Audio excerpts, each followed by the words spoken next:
The copper sun of Orelise 9 hung low and hateful above the glass plains, turning the dunes into rivers of light.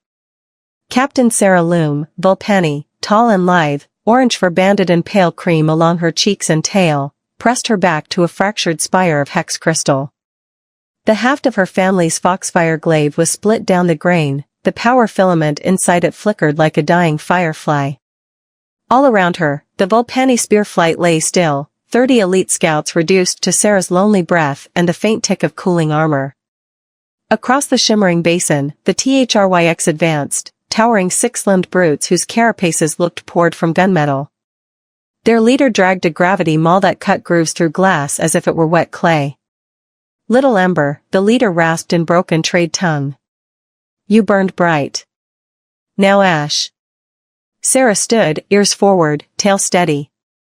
Name me Ash when your bones stop rattling. They tightened the circle.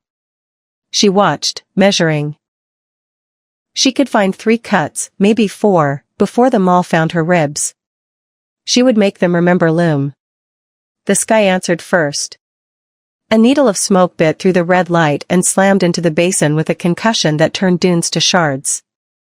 Sarah hit the glass, rolled, and looked up into a curtain of steam. A craft lay broken open like a seed pod. From its ribs stepped a stranger in dark adaptive armor that moved like water over muscle. The helmet snapped back. Human, smooth peach skin, black hair, eyes the color of old tea and utterly calm.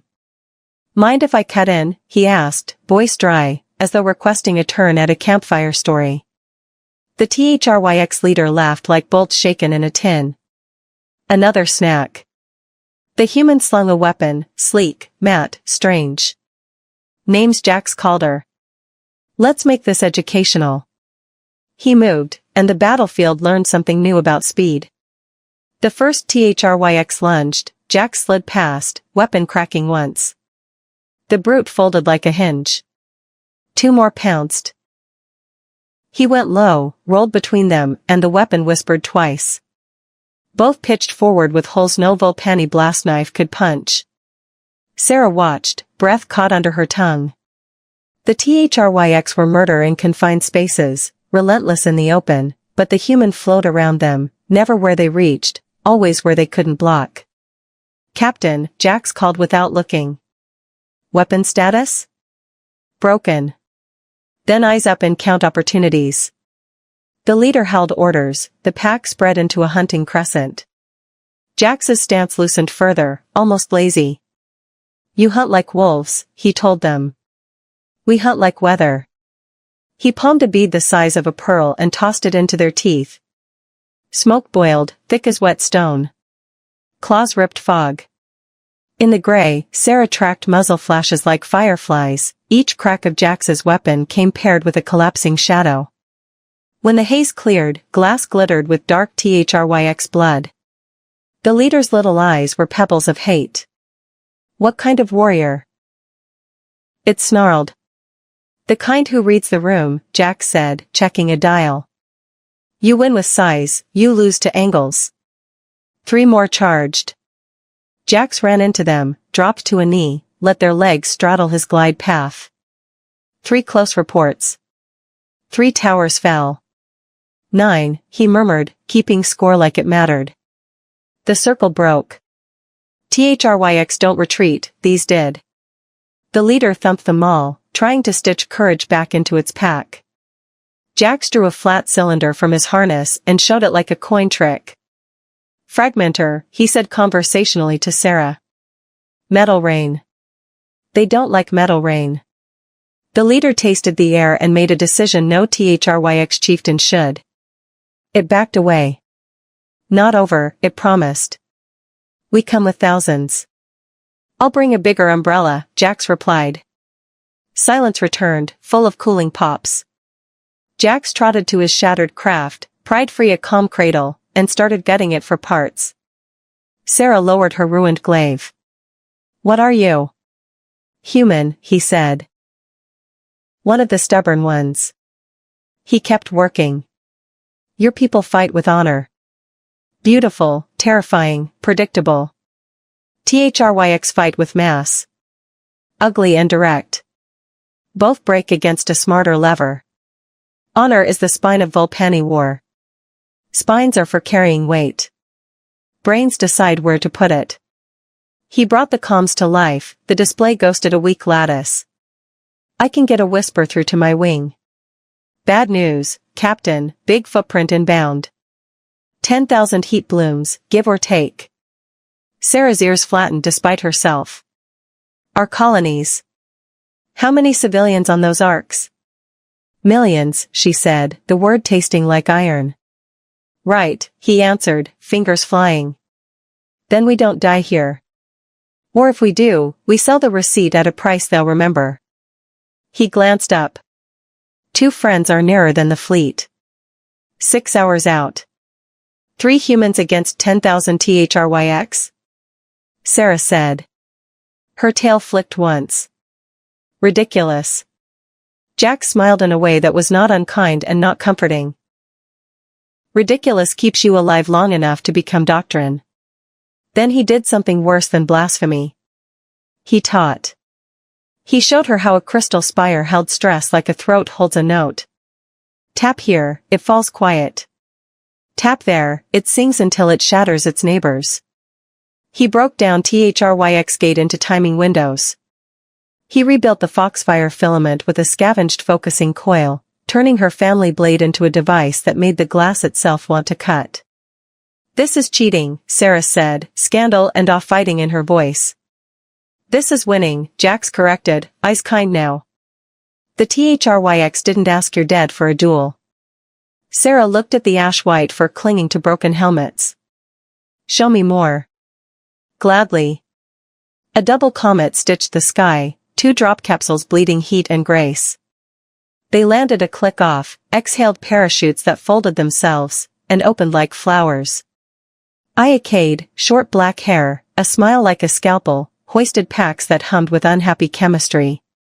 Oren Vale. Tall, placid, eyes always slightly distant, cradled a long, elegant rifle whose scopes looked like nested thoughts. Started without us, Aya said, surveying the bodies. Students were restless, Jax replied. We're up against a full choir. Oren angled his scope toward the horizon. 9,000 signatures after the smoke, 2,000 sweeping wide. THRYX doctrines intact. Sarah took them in.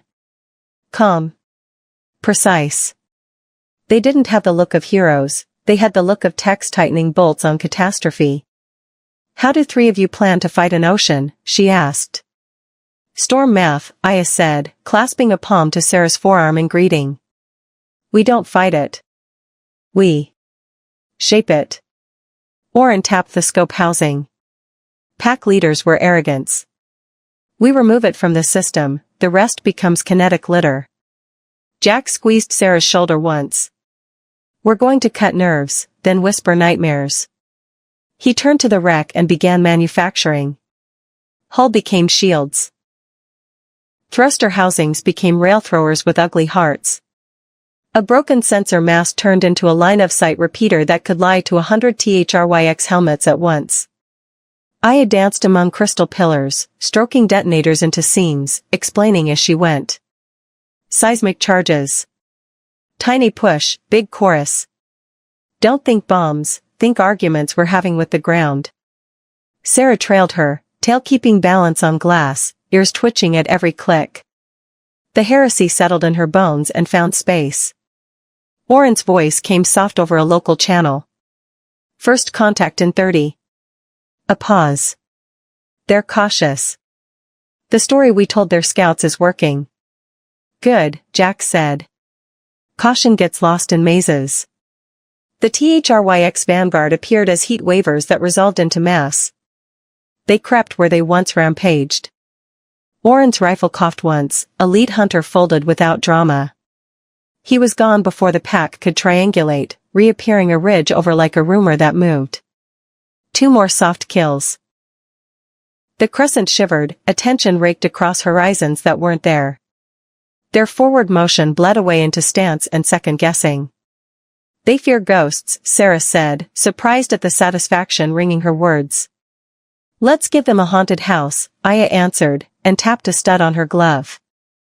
A column of crystal bloomed outward, each shard a blade. The blast sang, and 3 neighboring pillars answered in sympathetic keys, shattering down a corridor the vanguard had chosen as safety. When the dust fell, it fell heavy. Jax's repeater went live. THRYX helmets beeped comforting lies to their owners. Paths that were blocked looked open, ridges that held snipers looked empty. Packs split, reformed, tripped into their own shadows. Phase 1 complete, Aya said. They know we exist. They don't know where we end. Oren began taking leaders. The big shoulder plates made beacons in his scope. Every time one fell, a half-dozen subordinates looked for orders that didn't come. 13 packs blind, Oren reported. Make it 20. 26. The basin turned labyrinth. The THRYX, bred to press, found themselves channeled into happenstance alleys where numbers did nothing but jam. Jax and Sarah moved like the idea of movement, a flicker of orange fur and foxfire arc, a whisper crack and a body-biting glass. Jax taught between breaths. Eyes, joints, nerves, he said, pointing with the barrel. They plate pride, not function. Sarah adapted. The rebuilt glaive didn't cleave so much as convince matter to separate. She struck at balance, not bulk, at breath, not bark. This is not war, she panted, cutting through a THRYX elbow that sprouted sparks. This is art direction, Jax said, and sent a fragmenter skittering under a pauldron. Confusion curdled into panic. Without the rhythm of pack calls, THRYX squads fired at reflections and screamed at wind. Some tried to run the maze by memory. Aya rerouted their faith into cul-de-sacs armed with bad surprises. Others huddled, gigantic and suddenly very small. Oren worked horrors with geometry. He didn't just shoot, he arranged deaths. Back of the column first, then the lead, then the leftmost, rightmost, carving the illusion of design into random fear so that what remained would tell itself a worse story. Within minutes, a 50-strong thrust was 5 creatures hugging their own armor, too afraid to step away from one another because distance was where death lived. Psychology check, Jax said. They're ready for the rumor mill. Sarah listened to THRYX comms. Oren bled into their headsets. Spirits in the glass, one hissed. The ground hates us. They're not talking about us anymore, Aya murmured. Perfect. The command cluster hid inside a crystal butte carved into a bunker of ugly triangles. Sentries scanned outward with admirable discipline. None of them looked for a Volpani flickering like heat haze. Jax pressed a smooth pebble into Sarah's palm. It hummed like a purr. Personal veil. 20 minutes of lying to machines. Kill their war architect, and this stops being a battle. Sarah weighed the pebble, ears flattening as the air trembled with distant detonations. What of honor? Jax held her gaze. Honor is a promise to the living, not a favor to the dead. She activated the veil and vanished from the world's courtesy. Inside the butte, War Chief Carr of the THRYX raged at maps that insisted on being wrong. His armor was a reliquary of victories hammered into plates. 6 arms gestured, then clenched, then trembled. Find them, he hissed. Crush air if it resists. Sarah flowed behind him, tail a counterweight, pads whispering over carved glass. Training begged her to challenge, name, rank, clean strike. Jax's lesson sat heavier. She put the foxfire blade where plates made way for ligaments. Carr's leg went from pillar to rope. He crashed to one knee, then the other, bellow hitting the ceiling in a scatter of dust. He rolled, and the veil hiccuped, her outline wavered. Little fox, he rasped. Face me proper. Proper was 3 planets ago, Sarah said, voice low. Did you duel the schools you burned? He reached for a weapon, she cut the nerve that taught his hand to listen. He tried to speak, she finished the conversation. Command quiet, she said into Jax's channel, breath measured only after. The architect is chalk. Copy, Oren answered. Collapse accelerating. Pack sun braiding. 2000 still coherent, Aya added. Rest or soup? Outstanding, Jax said, pride across the line like warmth. Exfil, we'll make the next part educational. Sarah stood over the THRYX relic and felt something rearrange in her chest. She had fought like a Volpani her whole life, she had just saved her people by breaking the rules she loved. Her ears tipped forward. She could love both the oath and the outcome.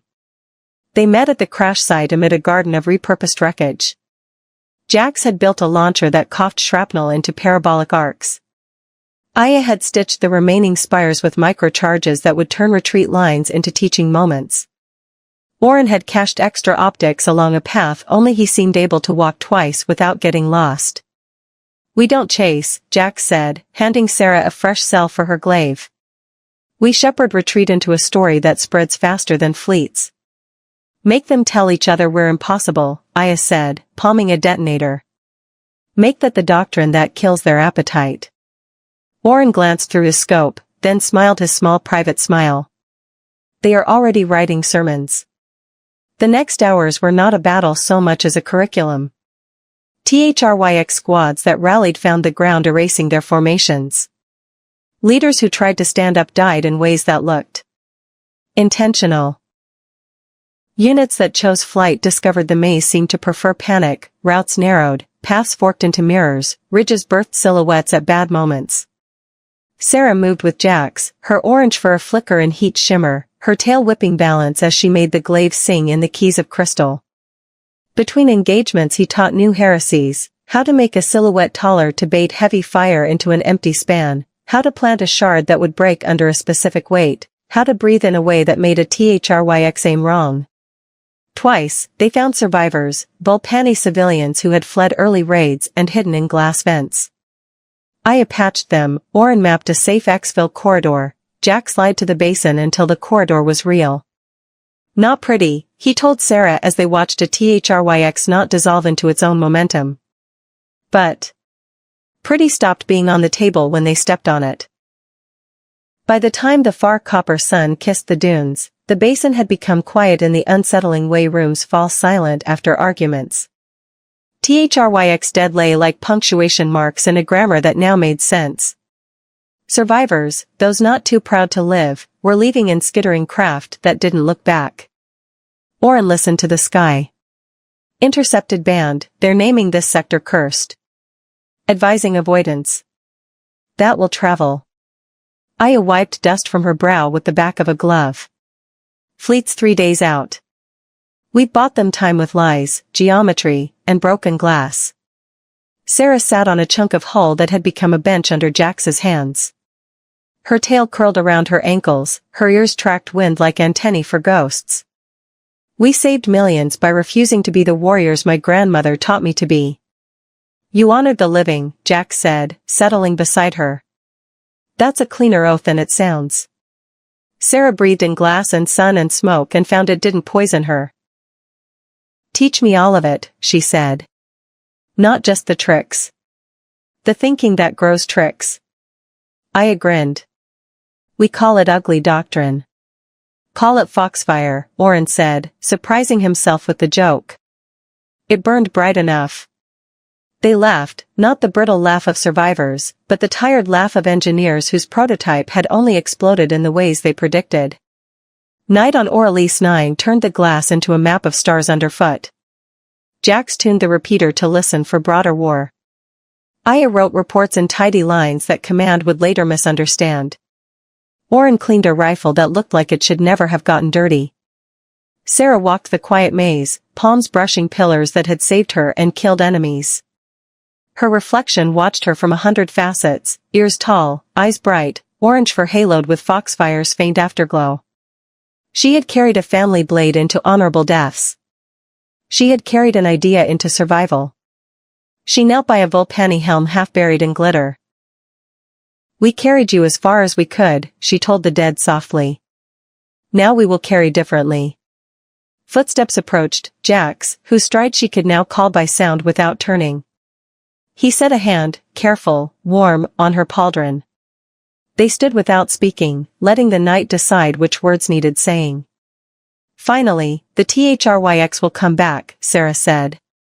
Then we'll have taught the basin to sing new songs by then, Jax answered. And if not us, the ones who learned from the ones who learned from us. Legacy, Sarah murmured. Doctrine, he countered, then amended, both. Above them, satellites with failing batteries blinked their last.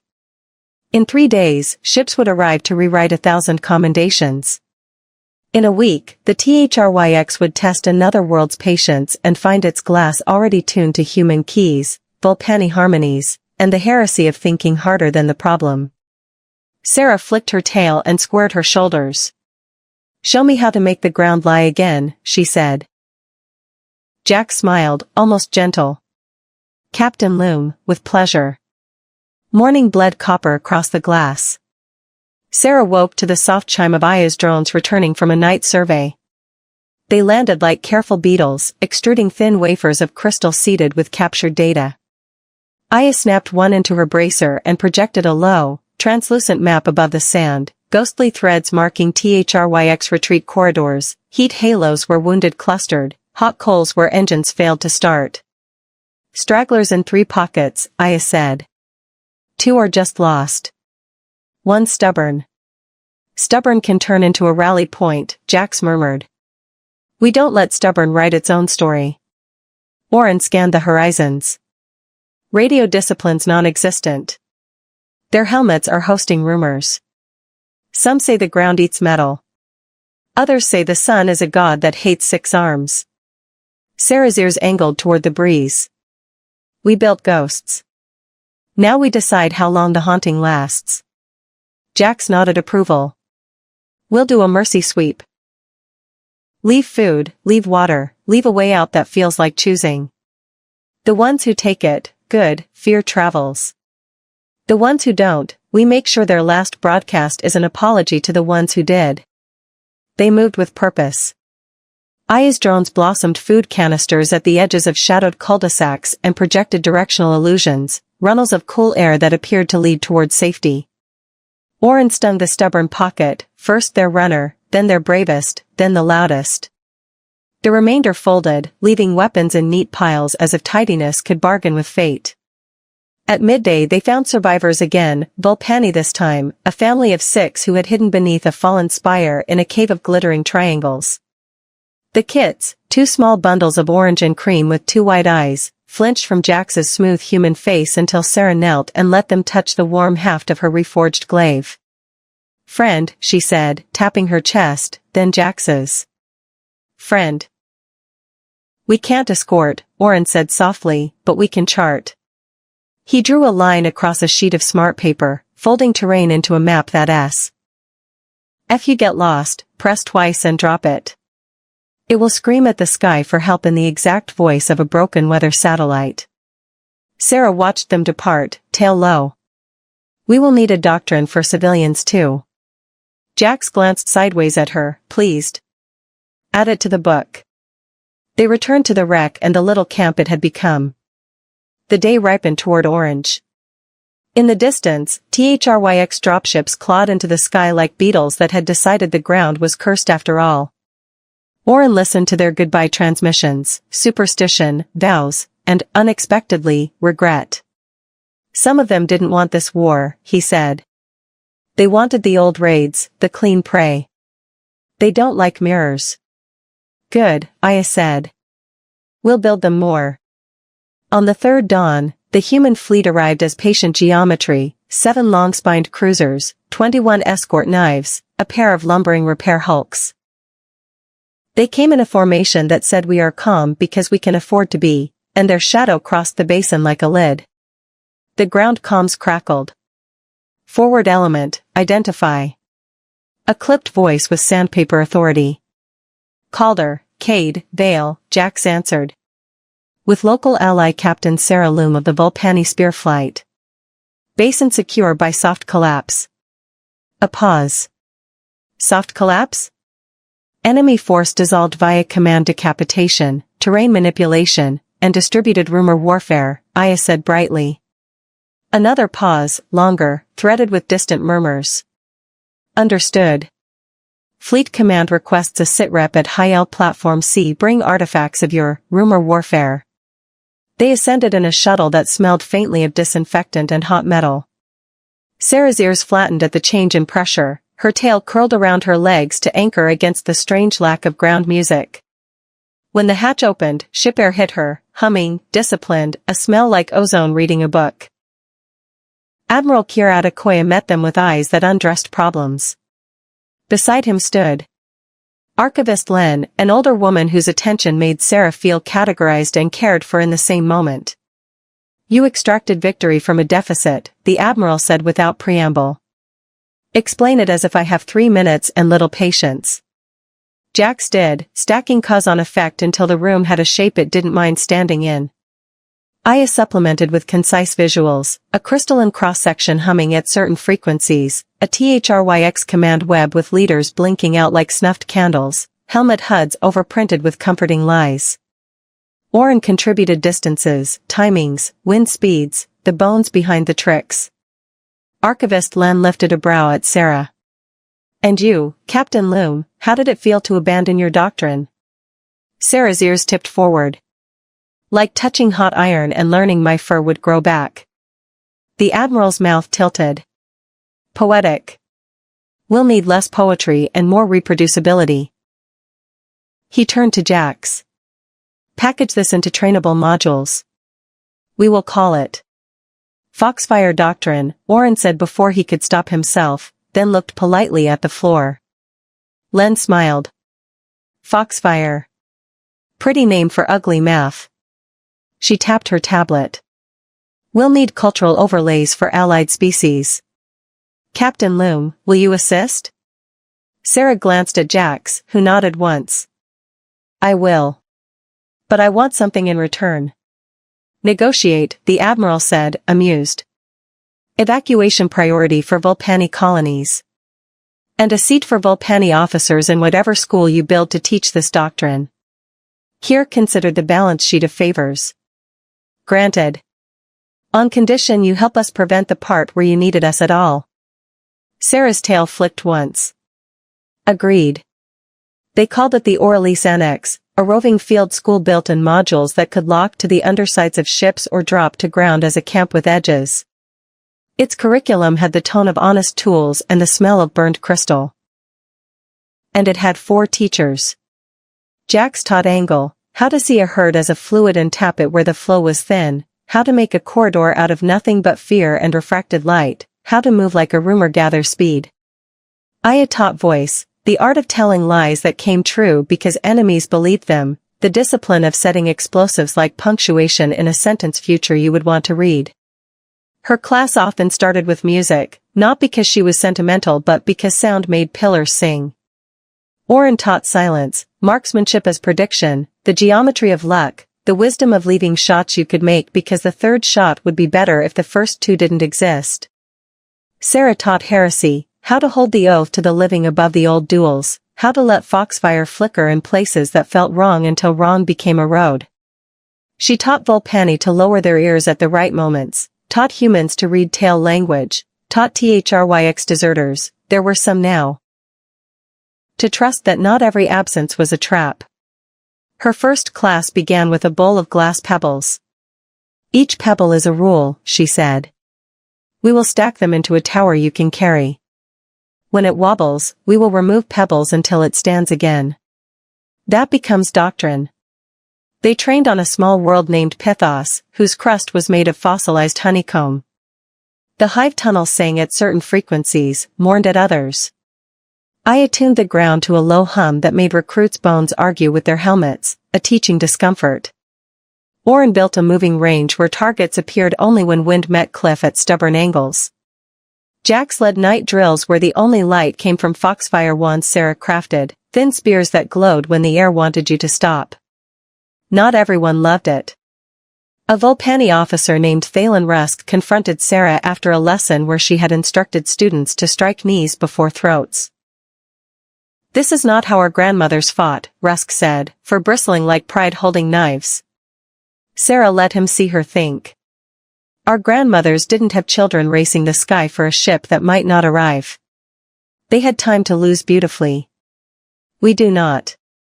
He held her eyes a very long time, then bowed once, low enough that his tail brushed his own boots. "I will build new grandmothers," he said softly, and returned to the drills. Across the lanes of war, the THRYX adapted, because predators survive by changing too. The Horde's Archivum, a council of scarred tacticians who wore plates engraved with losses, issued a new brief to the packs. They wired their leaders differently, not one big mind for 10 little fists, but 5 middling minds for 20 fists each. "Kill one," the others snarled louder. They wrapped helmets in mesh that rejected alien radio lullabies and wore ear bones that vibrated commands through cartilage when the air lied. They carried shard maws, grenades that ate crystal resonance and belched silence, turning Aya's singing corridors into dull stone. And they sent mirror claws ahead, unit pairs who never moved the same way twice, who learned to make their panic deliberate. Foxfire met its reflection and found it armed. The first test came on Caladan Verge, a world of basalt steppes and ice fog. A Volpani human cadre, Foxfire taught, faced a Horde spear that split itself into 5 converging questions. Jax watched the dance from a cliff and liked none of the answers. "They learned to lose together," he said. "That's bad for us." Aya grimaced as her charges fizzled against the shard maws. They brought earplugs for the ground. Orin plotted angles and saw nothing clean. Leaders are distributed. No single choir to silence. Sarah tasted the fog, letting it dampen the world's teeth on her fur. Then we stepped sideways. Half the doctrine was improvisation anyway. Sarah turned Aya's voice from song to scent. Glands and drone bellies released perfume that rode fog better than sound rode stone. Jax turned angle on its side, vertical vectors, drop attacks that made steps into traps once only when you came down. Orin accepted a messy canvas and drew a signature in small strokes, shots that didn't kill but made feet falter on ice just long enough for the next step to miss. They framed the 5-mind spear with problems, fog that smelled like false safety, steps that waited to become slides, shots that arrived like suggestions. The spear slowed, split, began to argue with itself. Sarah led a unit through a scent corridor, ears flat, tail like a metronome. The first leader died to a knee cut delivered by a recruit who had once spat at her lesson.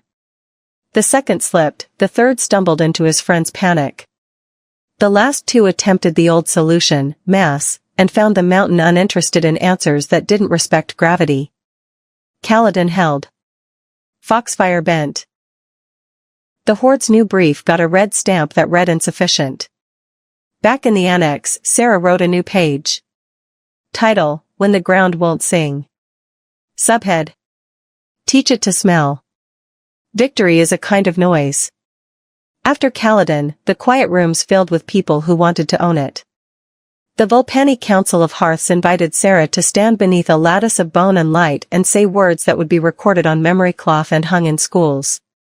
She chose simple ones. "We did not abandon our ancestors," she said. "We asked them to travel faster." Some hearth mothers objected in voices that were knives wrapped in silk. "We see you making new oaths with strangers," one said, eyes flicking toward the human delegates. Sarah's ears stayed forward. "Yes. The fire is bigger now. We cannot carry it in one set of hands." The human admiralty wanted Foxfire bottled. Contracts were written with compartments inside compartments. Some sought to turn the doctrine into proprietary glass, pay to sing.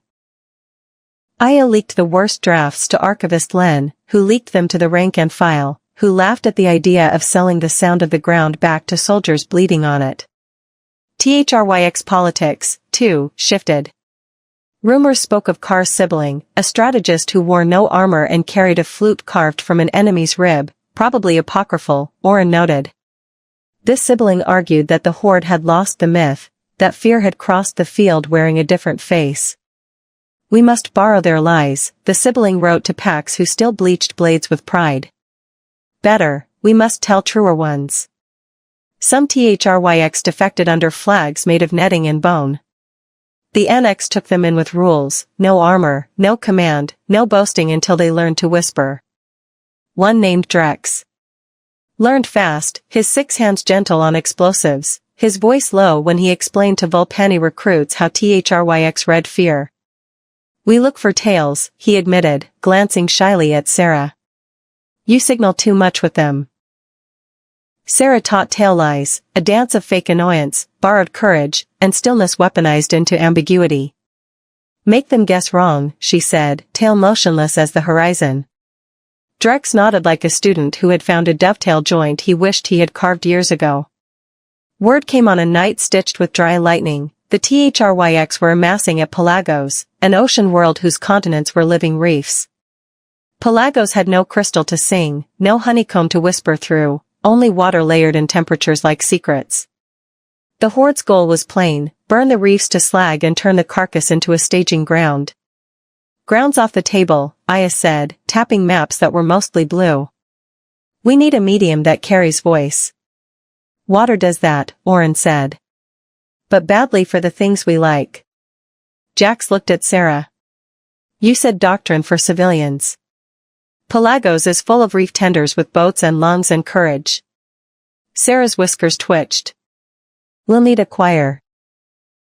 Pelagos met them with salt and a horizon that didn't believe in edges.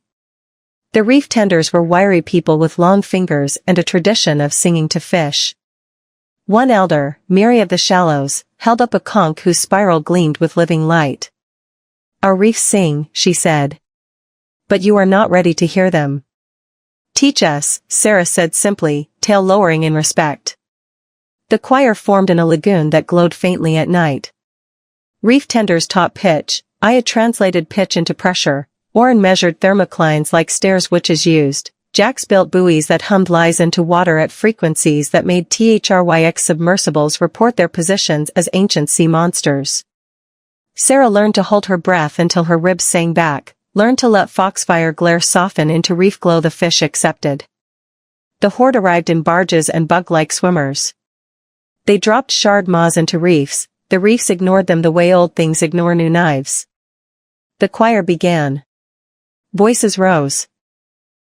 Not pretty, not trained, but true to the water. Buoys answered, vibrating a map into the sea. Currents bent. THRYX sonar bloomed with false walls. A canal appeared where none had been, a canyon hid behind a humming curtain. Packs committed to paths that closed like throats. Oren's rifle sat in a sealed housing with a periscope, his shots became bubbles that arrived as accidents. Aya's charges were jellyfish, soft bags that drifted into prop intakes and transformed into stinging math. Drex, now a student teacher, showed reef tenders how to paint fear on THRYX visor lenses with plankton glow. Sarah dubbed with Miri. They swam under a barge whose belly sweated heat. Sarah placed her palm on living coral and felt a cord spread like warmth. Now, Miri mouthed. They sang one low note. The reef responded, polyps contracting, stone flexing in slow motion, patience learned over centuries. The barge hesitated as if remembering something, then grounded itself gently onto knobby teeth. On deck, THRYX scrambled, misunderstanding physics that had just grown a mouth. Jax led skiff teams through newly minted water corridors. Angle isn't just lines, he shouted over spray. It's timing meeting affordance. No one had capacity to laugh at doctrine jokes, they were busy surviving them. By afternoon, the Horde's plan was threaded with holes. By night, the barges burned where water allowed, and the swimmers drifted in circles taught to them by lies. At dawn, Pelagos sang back, reefs glowing, fish schooling in spirals that looked like gratitude. Miri handed Sarah the conch. You are ready to hear, she said. Sarah pressed it to her ear. Inside, the sea struggled to tell a story in one breath. She heard possibilities, foxfire moving through water, Honor wearing a snorkel with dignity, Volpani kits learning to hold their tails still in boats. We'll write this down, Sarah said when she could breathe. And we'll teach it until the ones who want to burn have to learn to swim first. Jax clapped her shoulder, soaking wet and grinning despite salt stinging his eyes. On to the next impossible. Oren, wringing out a towel that would never be dry again, added, preferably somewhere with fewer jellyfish. Aya shook bioluminescent droplets from her hair so they fell like a laughing constellation. no promises. Word of Pelagos traveled faster than any fleet. Reef tenders sang their victory to the currents, and the currents carried it to the trader navies, who embroidered it into rumor before the next tide. The horde's name was whispered with hesitation now, not awe, and maps began marking ghost water where Pelagos lay. Sarah, Jax, Aya, and Oren stood on a coral platform as Mary gifted them a small crate of reef pearls. "These are not for wealth," she said, "but for memory. They glow brightest when danger nears. They will remember this battle long after your guns forget." Back aboard the Orelise Annex, the team sifted through battle data. Aya mapped sonar interference patterns that worked best, Oren charted buoy placement that created phantom continents, and Jax highlighted moments where intuition had beaten calculation. Sarah walked among their students. Some wore Volpani armor with tails swishing proudly, others were human cadets with grease on their cheeks, and now there were THRYX deserters too, heavily monitored, yet eager to learn. Drex, the six-armed demolition savant, hunched over a holographic reef, explaining to two recruits how coral's growth pattern could redirect torpedoes. "You think of the sea as flat," he said, voice a low rumble. "But the water sings like crystal, and we just changed the song." Foxfire doctrine was no longer an experiment. It was becoming a movement. But not everyone was pleased. Fleet Command sent a curt message: centralization of Foxfire assets required.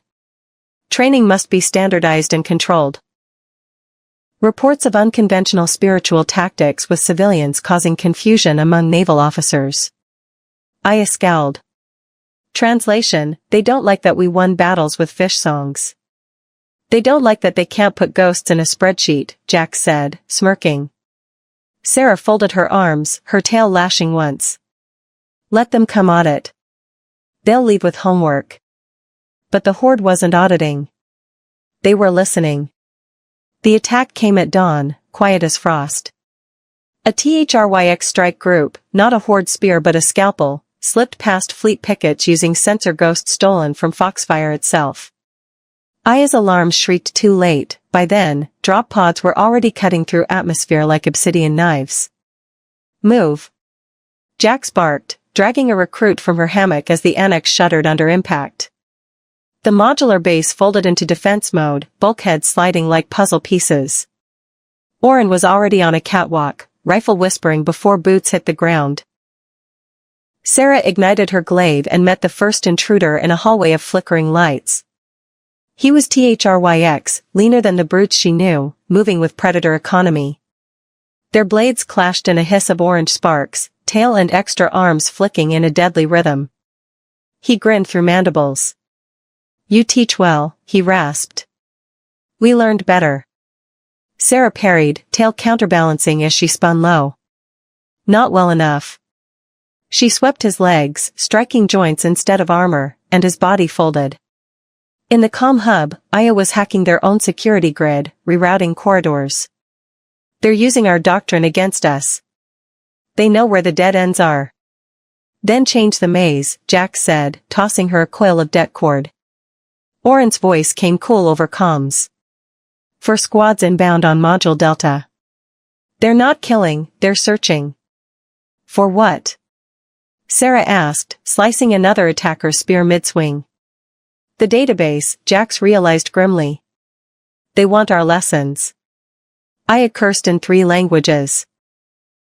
"They're trying to steal Foxfire." The annex became a battlefield of mirrors. Sarah and Jax fought side by side, blades and gunfire weaving a rhythm so seamless it felt like a dance. Drex led a small demolition team, his 4 upper arms holding grenades while his lower pair carried a scavenged human carbine. "You wanted THRYX to learn from you," he growled over comms. "Now they're quoting our notes back at us." Aya used their tricks against them, hallways filled with false doors, decoy life sign beacons, traps designed to collapse floors beneath squads. "You want Foxfire? Here's the express course," she shouted as a detonation threw 2 attackers into a bulkhead. But the real fight was at the data core.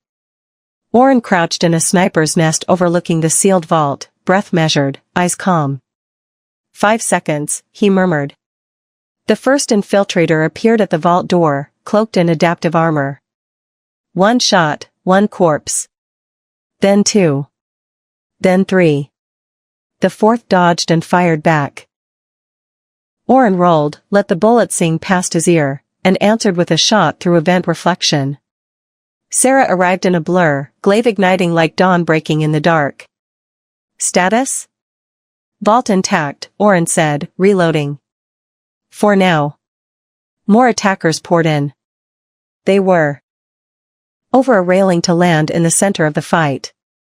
The annex wasn't designed for a siege, it was a classroom. But classrooms can be deadly when the teachers have imagination. Aya rewired the training simulators, turning corridors into holographic killing fields. Recruits fought shoulder to shoulder with their instructors, some dying in the same halls where they'd learned their first lesson. Sarah met a THRYX captain at the core chamber doors. He was taller than most, his armor engraved with foreign script. He carried no gun, only a staff tipped with a vibroblade. Your doctrine is beautiful, he said in flawless trade tongue. We will use it to end you. Sarah's tail bristled. Try. They clashed, his staff whirling like a storm. Sarah parried, feinted, and struck low, but he was fast, too fast. You're good, he said, blocking her next thrust. I had good teachers, she answered, spinning to slash his leg. The captain caught her strike with the butt of his staff, twisting. Pain lanced up her arm. She hissed, ears flat, and drove her knee into his midsection, sending him staggering. Foxfire isn't just tricks, she growled. It's choice. She snapped her glaive forward, impaling him through the throat. The raid lasted 3 hours. By dawn, the annex smoked under a rising sun, parts of it shattered, corridors littered with fallen bodies. Foxfire survived, but barely. Jax limped through the wreckage, face streaked with grime. Aya leaned against a wall, bruised and furious. They almost took it, she said. But they didn't, Jax replied. Oren sat on a crate, methodically cleaning his rifle. They've studied us. The Horde won't attack like brutes anymore. They already didn't, Sarah said softly, tail curling around her boots. She stared at the bodies of trainees, some Volpani, some human, even a few THRYX defectors. Her claws flexed against her palms. They wanted our doctrine. They bled for it. And now they'll come back with it sharpened. Aya kicked a shattered panel. We just made them better. Jack shook his head. We made everyone better. The question is who learns faster. Sarah stood, her silhouette framed by sunlight streaming through a broken wall. Then we teach faster. Harder. We don't just train soldiers. We make teachers. Aya looked up, surprised. We go home, Sarah said. To the hearths. We convince my people to abandon pride and embrace Foxfire completely. If we fail, this doctrine dies with us. Let's pack, Jack said. The Volpani homeworld of Lythus Prime was a tapestry of forests stitched with silver rivers, each canopy shimmering under moons that felt too gentle for a galaxy at war. The capital city, Varen Hearth, sat on a plateau where crystal towers spiraled like frozen fire. Sarah hadn't seen it since before the fall of their colonies. Her paws itched to feel the mossy soil, but her heart was heavier than her armor. The Council of Hearths had summoned her. Not as a decorated officer, but as a challenge to tradition. Inside the grand hall, sunlight streamed through slanted glass, painting patterns over the council circle. Each hearth mother sat on a raised dais, tails coiled, ears erect, their presence a wall of history.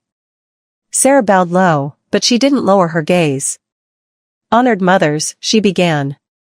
I come with a doctrine that saved thousands of lives. It can save more. A ripple of disapproval moved through the chamber.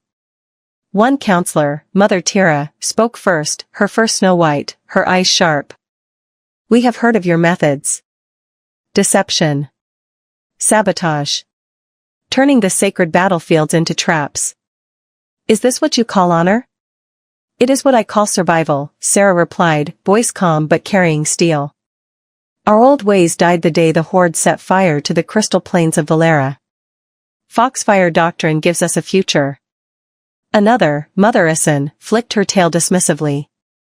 You bring humans into our sacred defense. Outsiders. Their methods are brutal. Jack stepped forward from Sarah's side. He wore his armor but left his weapons holstered, a silent show of respect. Brutal doesn't mean dishonorable, he said evenly.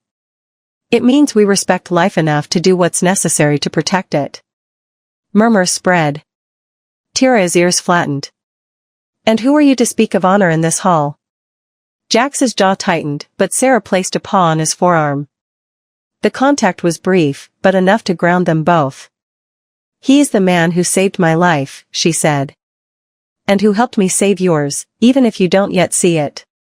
A younger counselor leaned forward, her amber eyes bright with curiosity rather than scorn. Mother Kiva, one of the few Hearth mothers who had been a warrior herself. Show us, she said. The hall quieted. The courtyard of the Grand Hall had seen duels for centuries. Its polished obsidian floor reflected banners of every clan, each one embroidered with victories won through honorable combat. Today, that floor would see something else entirely. Aya crouched over a network of small drones, calibrating them while Orin mounted observation nodes on the surrounding pillars. Drex, the THRYX defector, stood silently behind Sarah, a living reminder that old enemies were now students. Jack stepped beside Sarah. They're expecting fireworks, he murmured. Give them math instead. Sarah's ears flicked in amusement. Foxfire is both. Mother Tira had insisted on the demonstration being live combat. She'd assembled a squad of elite Volpani guards, swift, disciplined, and lethal in close quarters. They entered the courtyard with spears glowing in anticipation, tails steady as steel rods. Sarah activated her glaive, its foxfire blade humming softly. We're not here to shame them, she whispered to Jax. No, Jax said, eyes scanning the guards. We're here to scare them enough to think differently. The guards attacked as one, a blur of orange fur and blue energy arcs. Sarah dodged the first strike, rolling beneath a sweeping spear and striking the ground instead of her opponent. The floor sang, a low, resonant hum that caused every Volpani's ears to twitch. Aya triggered the first sequence. Hidden drones projected illusions of Sarah across the courtyard. To the guards, it appeared as if 5 Sarah looms fought in perfect unison. Gasps rippled from the council's balcony. The guards tried to regroup, but Orin fired a blank shot that ricocheted off the polished floor, creating a sonic echo. The echo disoriented them just enough for Sarah to sweep her glaive through a guard's legs, sending him sprawling. Stop watching the fight, Aya's voice came over the comms, projected through hidden speakers.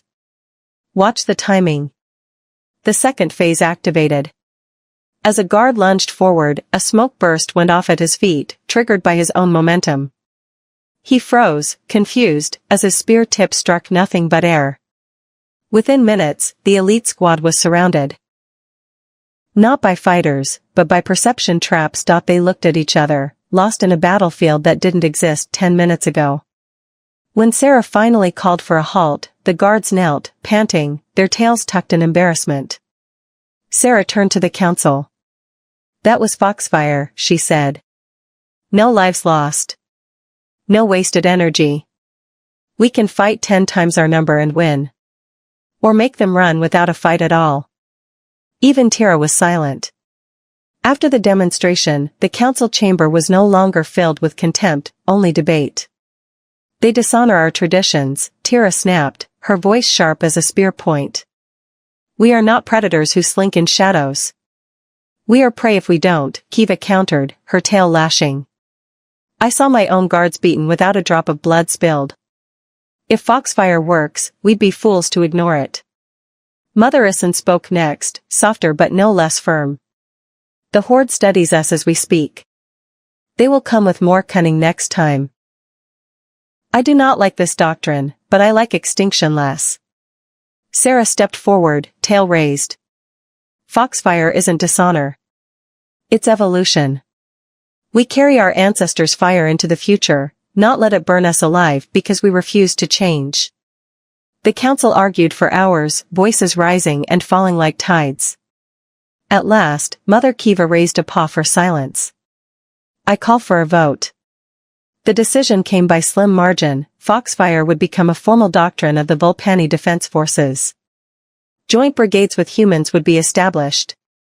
The Hearths would sponsor training schools alongside the Oralise Annex. Tira stormed out without a word. After the session, Sarah leaned against a balcony rail, ears drooping in exhaustion. Jax joined her, leaning casually beside her. You won, he said. We all did, she murmured.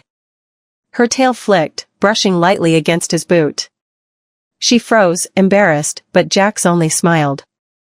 You're allowed to celebrate, Captain.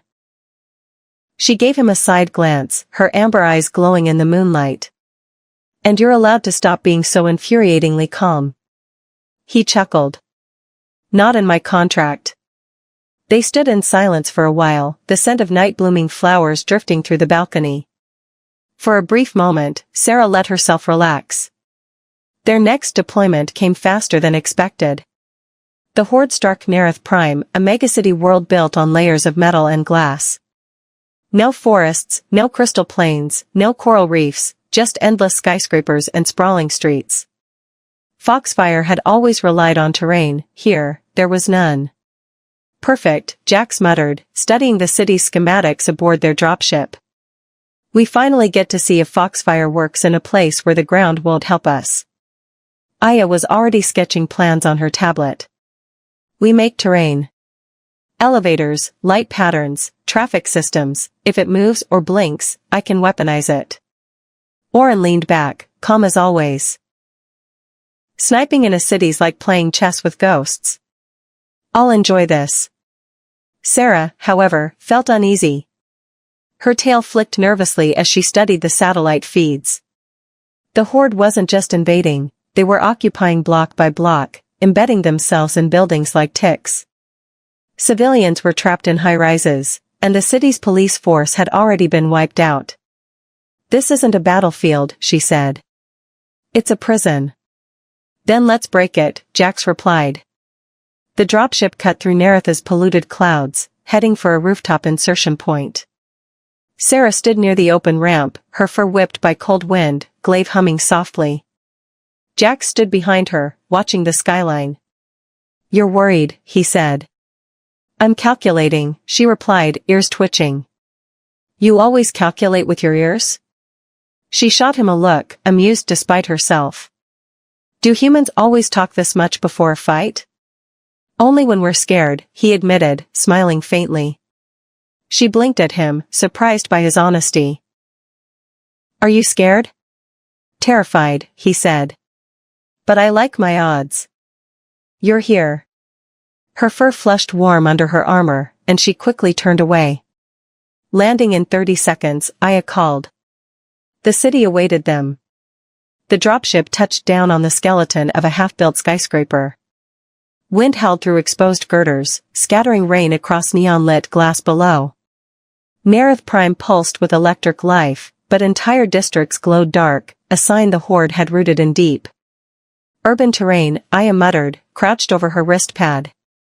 Millions of moving parts, no singing ground, no choral allies.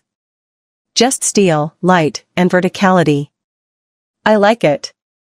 Oren swept a sniper scope across the skyline. Sightlines are fractured. Perfect hunting ground for both sides. Sarah crouched at the roof's edge, tail flicking as she studied the chaos below. THRYX patrols moved like armored beetles along streets slick with rain, their carapaces reflecting flashing billboards. Civilians huddled behind barricaded windows, glowing faintly in Oren's infrared feed. This is worse than I thought, Sarah said. They're digging in, using civilians as shields. Jax knelt beside her, rain streaking his hair. Then we take away their comfort. Let's see how Foxfire performs when the world itself doesn't want to cooperate. Aya smiled grimly. I'll make the city sing. Within 30 minutes, Aya had hijacked Nerith's grid. Traffic lights blinked in deliberate patterns, guiding horde patrols into choke points. Holographic billboards glitched to display decoy heat signatures. Elevators stalled mid-floor, trapping squads in glass coffins. "They're good at adapting," Aya said, fingers flying over her wrist pad. "Let's make them overthink everything." Warren had taken position in an abandoned penthouse, scope scanning 3 blocks. "First kill," he whispered as a THRYX officer dropped. "They're not panicking yet. Give me 10 minutes. Sarah led a team of mixed Volpani and human soldiers through rain-slick alleys, her glaive's foxfire blade dimmed to avoid attention. She signaled silently, ears swiveling to track every metallic scrape. 2 patrols ahead, she murmured into comms. Jax's voice came back, calm and certain. "Ambush them. Let the civilians see us win clean." They waited until a passing mag truck drowned the sound of their approach. Sarah struck first, slicing through a THRYX's knee joint with surgical precision. The squad crumpled before they realized they were surrounded. No shots fired. No screams. Only silence. "Clear," she said. Civilians peeked through a shattered window as Jax waved them to stay back. "Help's coming," he mouthed. Their eyes followed Sarah, glowing faintly with hope. By nightfall, the horde shifted tactics. Instead of patrols, they moved in coordinated waves, their formations tighter, sharper, less predictable. "This isn't random," Oren said over comms. "There's a brain behind this." Jax was crouched on a rooftop across from him, rain dripping off his armor. "You're saying command's local?"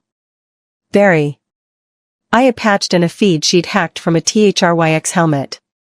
A distorted figure appeared on the display, a tall THRYX with a lean frame, mandibles etched with runes, and piercing violet eyes. Unlike the brutish warlords they'd fought before, this one wore no heavy armor, only a flowing mantle of dark mesh. "That's Vera, Car Sibling," Drek said, voice low.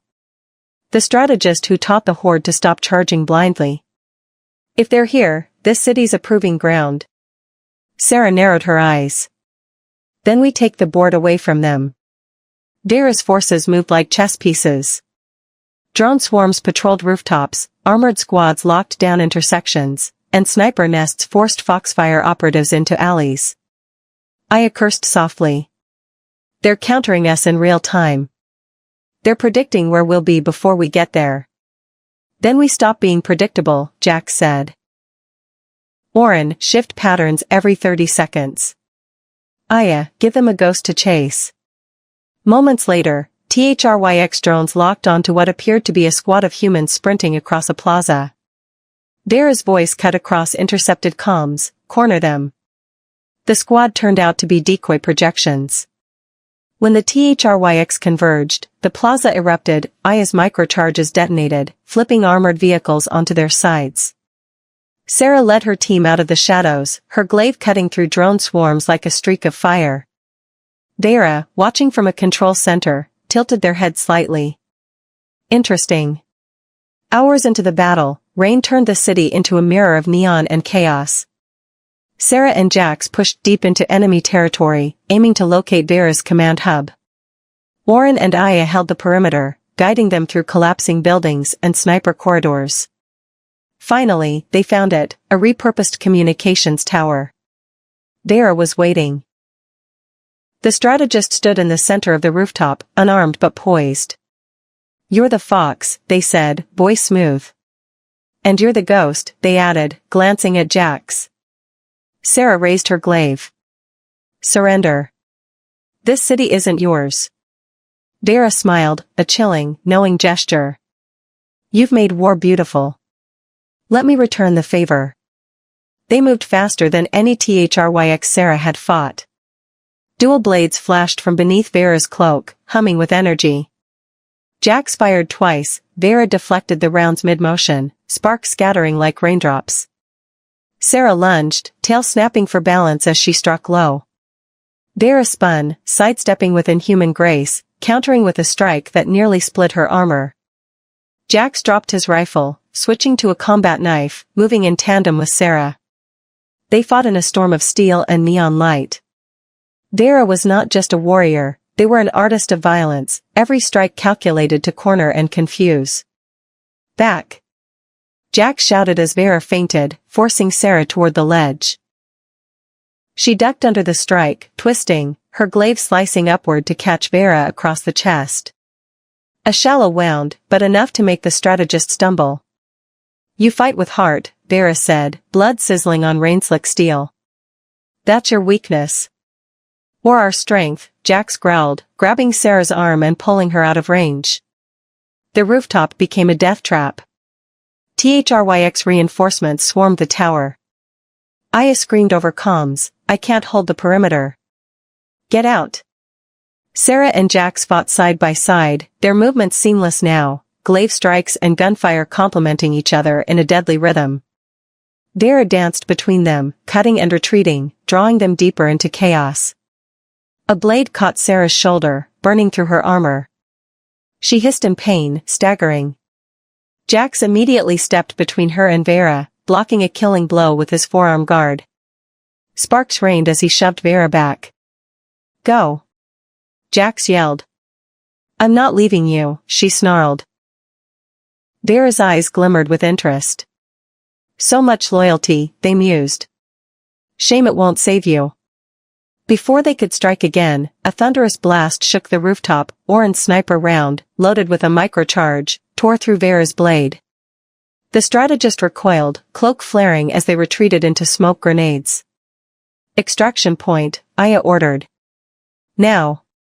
Jax grabbed Sarah, half carrying her as they leapt from the tower onto a drone-assisted glide line. Vera's laughter echoed behind them, soft and mocking. Back at their safe house, Sarah sat on a crate as Aya patched her shoulder wound. Her fur was matted with blood, her tail curled protectively around her legs. Jack stood nearby, silent but watchful, his hands trembling slightly now that the adrenaline had faded. They were incredible, Sarah admitted. Vera fights like they've studied us for years. They probably have, Jack said. Every battle we've won? They were learning. Aya swore softly, slamming her tools shut. We almost died tonight. Foxfire's not untouchable anymore. Sarah looked up at Jax. We need to change. Again. He crouched in front of her, placing a hand gently on her knee. We will. You've already changed everything once. Her ears flicked at the closeness, her amber eyes softening. You always sound so certain. He smiled faintly. Because I have to be. Oren's voice cut through the moment. They're pulling back. Vera doesn't want to lose the city. That means they're planning something bigger. Sarah stood, wincing at her wound. Then we'll be ready. We'll make Foxfire something even they can't predict. Jax gave her a small nod. We'll write a new chapter. And make them fear the fox again, she added, her tail lashing with renewed determination. News of the Nerith Prime battle spread quickly. Foxfire Brigade had saved the city, but whispers followed, rumors planted carefully, like seeds meant to rot. They say the fox fights without honor, a civilian broadcast murmured. That hooray.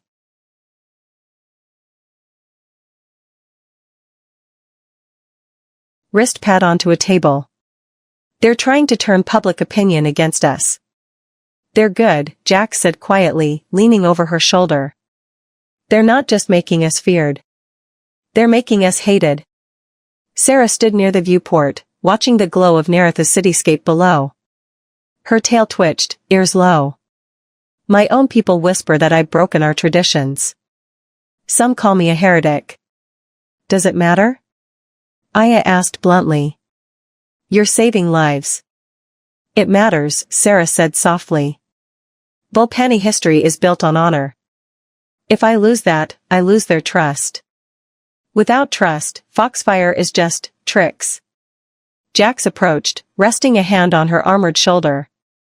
You haven't lost anything. You've evolved. And you've given them something stronger than honor, survival. She turned her amber gaze on him. And if survival costs my soul? Jax met her eyes evenly. Then I'll carry some of the weight. Aya coughed theatrically. Touching. But we've got a problem. Vera's learning faster than we are. The next months turned into a chess match between Foxfire and Vera. Vera abandoned brute force raids. Instead, they planted operatives inside cities months in advance, setting up surveillance networks and propaganda hubs. Civilians vanished. Streets became paranoid corridors. Aya slammed another datapad onto the table. They're weaponizing fear. No explosions. No open war. Just whispers, curfews, disappearances. They're turning cities into quiet prisons, Oren said, scrolling through intercepted feeds. No visible enemies to shoot. Sarah's tail lashed. So we fight shadows with shadows. Exactly, Jack said. We turn their cities into labyrinths. Not battlefields, puzzles. They want control? Let's make control impossible. Foxfire evolved again. Drones projected phantom patrols to confuse THRYX scouts. Building systems, elevators, sprinklers, holographic signage, were hacked into misleading enemies. Civilians were trained to participate. Shifting furniture to create choke points, sending coded messages and graffiti, turning alleys into death traps. The first test came on Veyron Station, a sprawling orbital hub the Horde had spent months fortifying. By the time Vera arrived to inspect, their own troops were lost in a maze of flickering lights, looping corridors, and false emergency alarms. Phase 3 complete, Aya whispered over comms as a squad of confused THRYX stumbled into an ambush they thought was an evacuation route. Not a single shot fired by civilians, Oren noted, calm pride in his voice. Sarah stood at the heart of the station's central atrium, her glaive glowing softly as civilians huddled around her.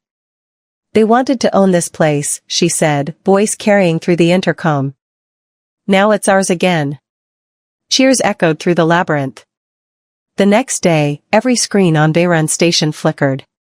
Vera's face appeared, calm, elegant, terrifying. You're clever, little fox, they said, their voice echoing in every hallway. You've learned to make fear your ally. So have I. The screens shifted. Images of burned villages. Civilians executed in retaliation. This is the cost of your heresy, Vera continued. For every trap you set, for every whisper you twist, the Horde will answer tenfold. Aya cursed, slamming her fist against the console. They're turning our victory into their propaganda. Sarah stood frozen, claws digging into her palms. She could smell the fear ripple through the civilians. Her ears flattened as memories of Valera's burning crystal plains flashed in her mind. This is psychological warfare, Jack said grimly. They're forcing you to question yourself. They're forcing everyone to question me, Sarah murmured. Jack stepped closer, lowering his voice. Then let them. Questioning isn't weakness. It means you're doing something new. Something that scares them. She looked at him, searching for doubt in his steady brown eyes, but found none.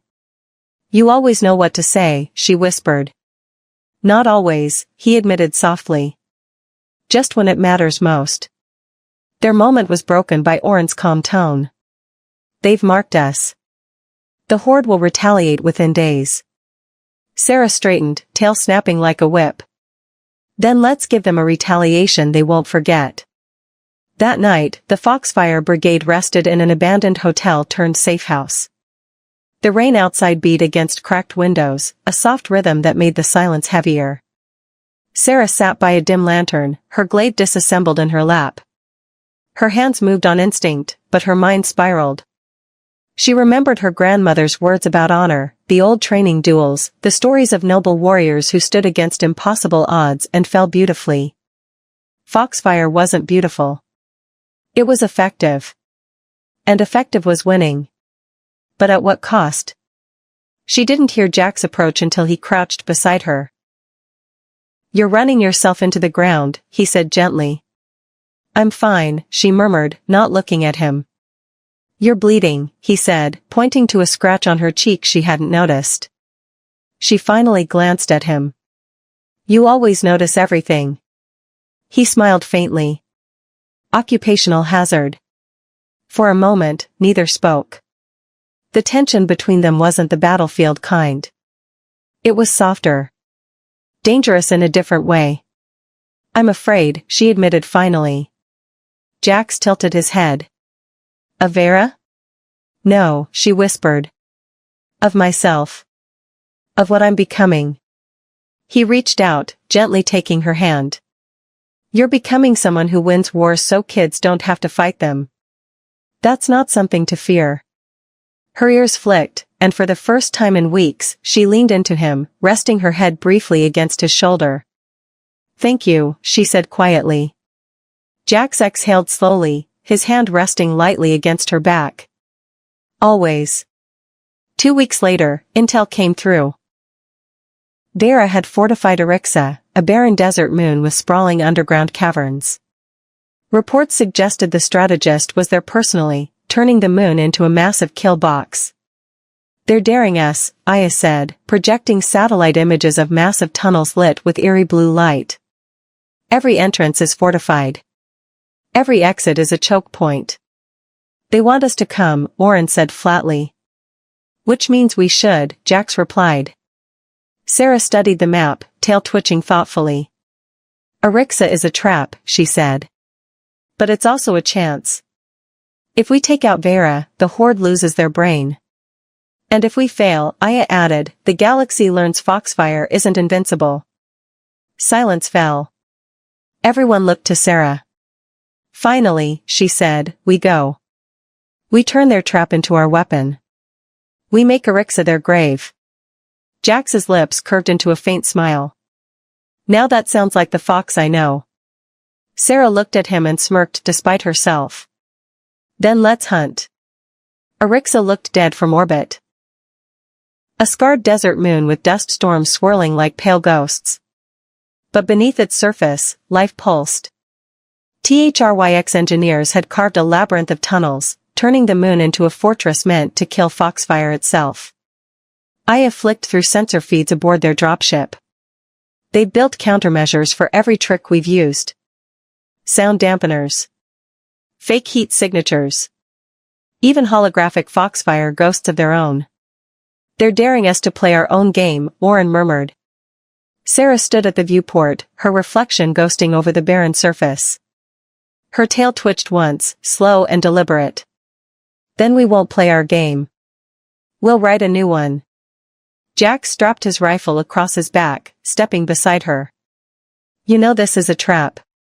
She glanced at him, her amber eyes steady. That's why we'll win. They expect us to flinch. We won't. Jax gave her a half smile. Reckless. I like it. They landed under cover of a dust storm, Foxfire operatives spilling from the dropship like whispers. The entrance tunnels loomed ahead, massive stone arches lit by eerie blue lamps. The air reeked of ozone and dust. Aya whispered into comms, jamming field active. Comms will be short range. Stick close. Sarah led the team, her Foxfire glade dimmed to a faint ember. Her orange fur caught glints of blue light, making her look like a moving flame. The tunnels were too quiet. No guards. No alarms. Just the hum of machines buried deep. This feels wrong, Oren murmured, his sniper rifle cradled. Because it is, Jax replied, scanning every shadow. A flicker of movement. Sarah raised a hand. Hold. A single THRYX drone hovered ahead, projecting a hologram of Vera. Welcome, Fox, the strategist's voice purred, echoing through the tunnels. We built this place for you. Every sound you make will betray you.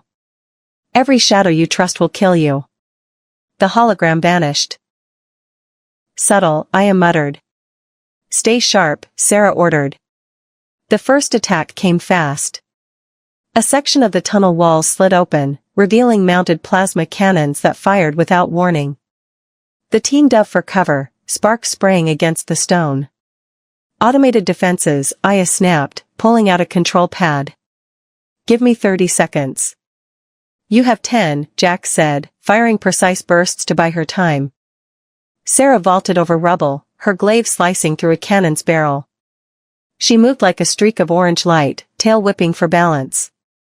The glow of her blade reflected in the dust-choked air, casting dancing shadows. Aya grinned as she cracked the system. Cannons offline. The silence that followed was thick, oppressive. This is just the start, Orin said quietly, scanning the tunnels ahead. The deeper they went, the more Arixa fought back. Floors shifted unexpectedly, dropping operatives into pits filled with stun gas. Entire corridors rotated, disorienting squads. Holograms of Foxfire operatives flickered to life, forcing soldiers to second-guess every target. This isn't a base, Aya muttered as she worked furiously on her pad. It's a puzzle box. Dare is trying to break our rhythm, Jax said, covering her. Force us to waste time, waste trust.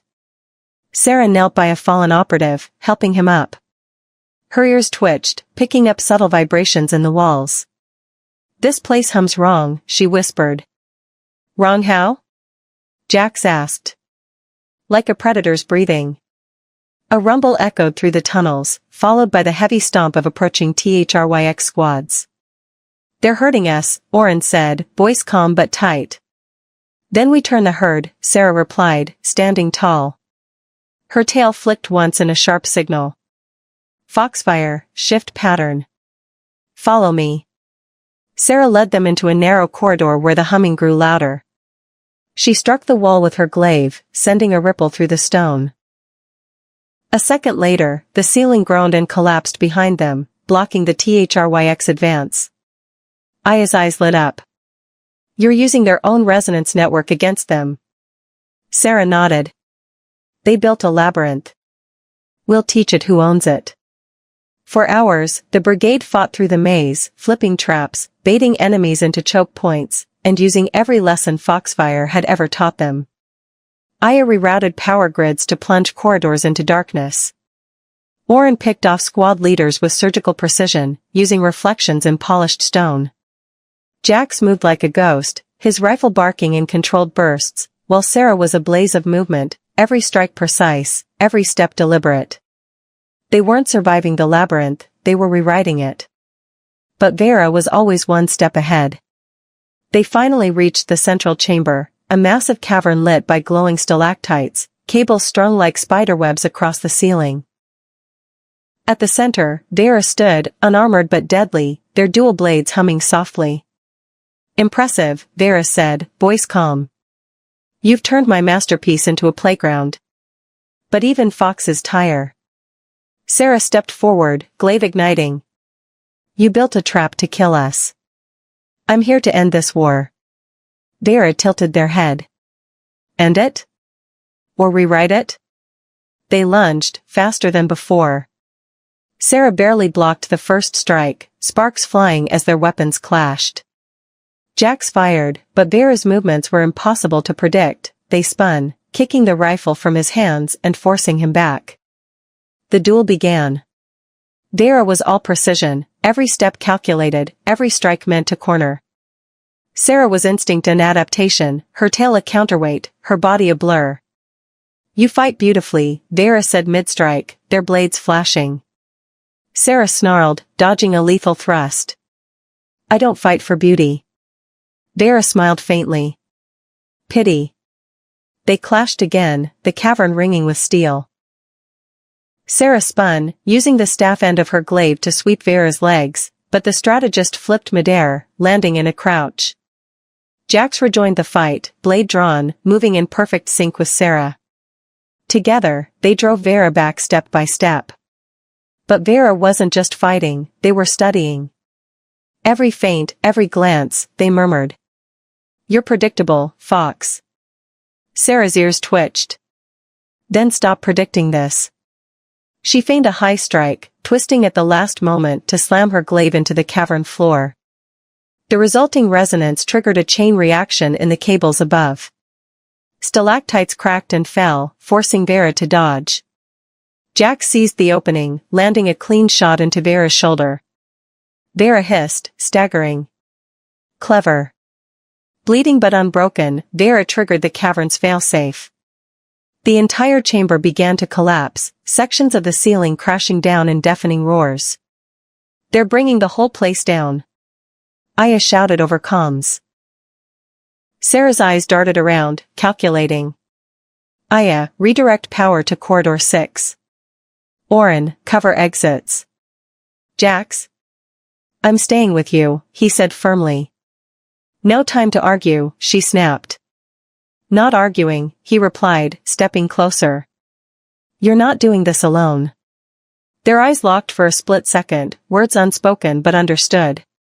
Then Sarah surged forward, glaive blazing, as Vera charged to meet her.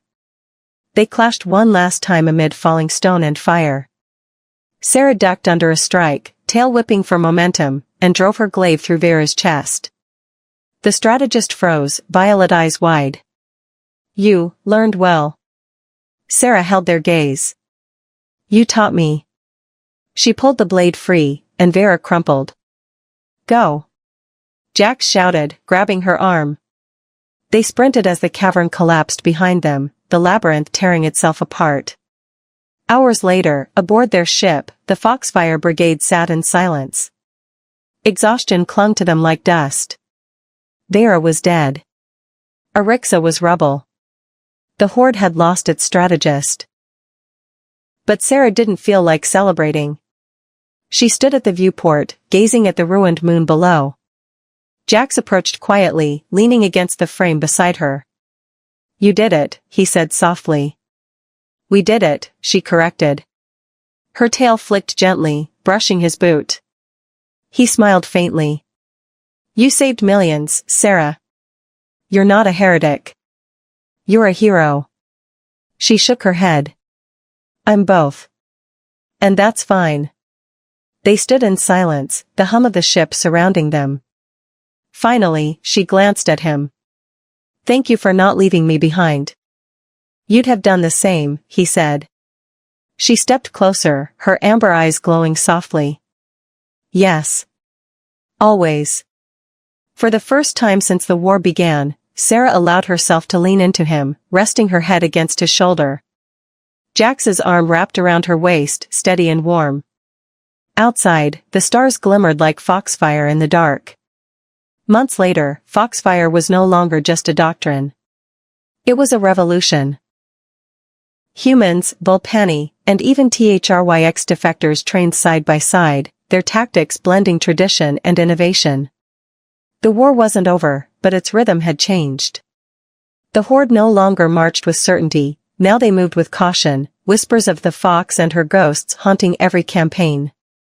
Sarah stood on a balcony overlooking a training ground where recruits sparred in shifting holographic mazes. Aya barked orders, Orin quietly adjusted scopes, and Jax watched with his usual calm intensity. Sarah's tail flicked proudly. "We're building something bigger than victory," she murmured. "Legacy," Jax said, stepping up beside her. She smiled faintly, her ears tilting toward him. "No. Hope." The wind carried the scent of rain, the sky glowing with sunset light that painted the recruits below in shades of fire. Foxfire. And for the first time, Sarah felt the war tipping, not because of strength, but because of choice.